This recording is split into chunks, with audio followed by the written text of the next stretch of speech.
998 میں سلطان محمود غزنوی اپنے والد کی وفات کے بعد غزنی کے تخت پر بیٹھے۔ 32 سال تک حکمرانی کرنے اور اپنی زندگی کا بیشتر حصہ گھوڑوں کی پشت پر گزارنے والے اس سپہ سالار نے اپنی زندگی میں سینکڑوں جنگیں لڑیں۔ ہمارے ہاں عموماً یہ بات کر دی جاتی ہے کہ سلطان محمود غزنوی نے ہندوستان پر 17 حملے کیے، اور تمام تاریخ دان جو ہندوؤں سے متاثر ہیں وہ ان حملوں کو لوٹ مار کی مہمات کہتے ہیں۔ سلطان محمود غزنوی کے بارے میں جو تاثر ہندوؤں کی طرف سے دیا جاتا ہے وہ یہ ہے کہ یہ ایک مجاہد نہیں بلکہ صرف ایک لٹیرا تھا جو لوٹ مار کی غرض سے ہندوستان میں داخل ہوا تھا، جبکہ حقیقت اس کے بالکل برعکس ہے۔ سلطان محمود غزنوی ایک جلیل القدر سلطان، صاحب بصیرت درویش اور اللہ کے ولی حکمران تھے، اور ان کا ہندوستان پر حملے کرنے کا مقصد روحانی اور نظریاتی بھی تھا، اور اس عہد کی عسکری اور حربی ضرورت بھی تھی۔ لہذا یہ ضروری ہے کہ ہم اس تاریخی پس منظر کی بات کریں جس کے نتیجے میں یہ حملے کیے گئے تھے۔ امیر سبکتگین نے 977 میں افغانستان کے علاقے غزنی میں ایک سلطنت قائم کی جو تاریخ میں غزنوی سلطنت کے نام سے مشہور ہوئی۔ اپنے عروج کے دور میں یہ سلطنت ان تمام علاقوں تک پھیلی ہوئی تھی جو آج مغربی پاکستان، مشرقی ایران اور افغانستان کہلاتے ہیں۔ اس کے علاوہ یہ سلطنت دریائے آمو کے پار وسطی ایشیا کے علاقوں تک پھیل چکی تھی۔ غزنی سلطنت کے بانی امیر سبکتگین کے بیٹے سلطان محمود غزنوی کا شمار تاریخ اسلام کے اعلیٰ ترین اور جلیل القدر سپہ سالاروں میں ہوتا ہے۔ وہ پہلے مسلمان حکمران تھے جنہوں نے درہ خیبر کے راستے ہندوستان پر حملوں کا آغاز کیا۔ تاریخ اسلام کے وہ نامور سپہ سالار اور جرنیل جنہوں نے آنے والی صدیوں کے رخ تبدیل کر کے رکھ دیے، ان میں سلطان محمود غزنوی کا بھی شمار ہوتا ہے۔ جس زمانے میں غزنی میں سلطان محمود غزنوی کی سلطنت قائم ہوئی تھی، اس زمانے میں بغداد میں عباسی خلافت قائم تھی۔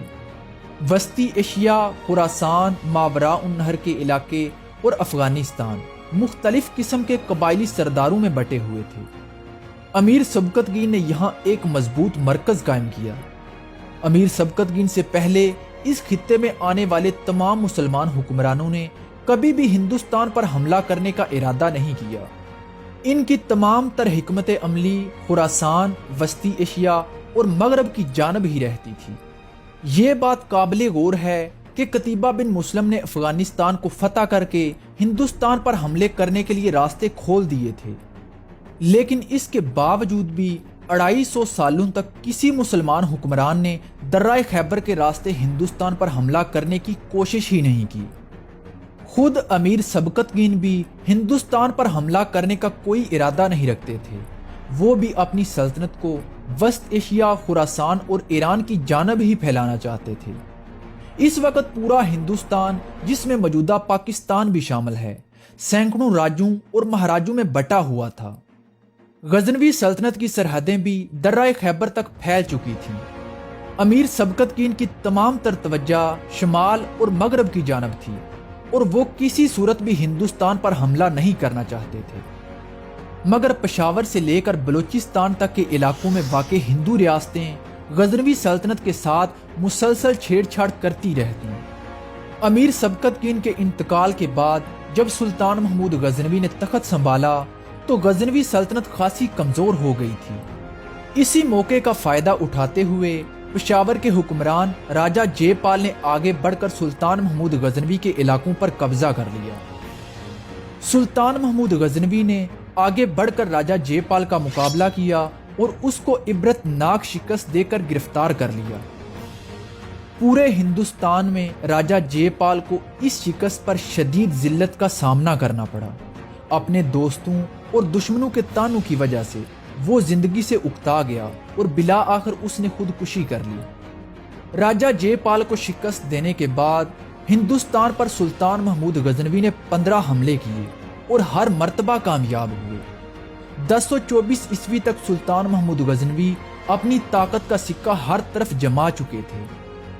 یہ سلطان محمود غزنوی کے انتہائی عروج کا دور تھا، اور ہندوستان کے تمام راجے مہاراجے ان کا نام سن کر کانپ جاتے تھے۔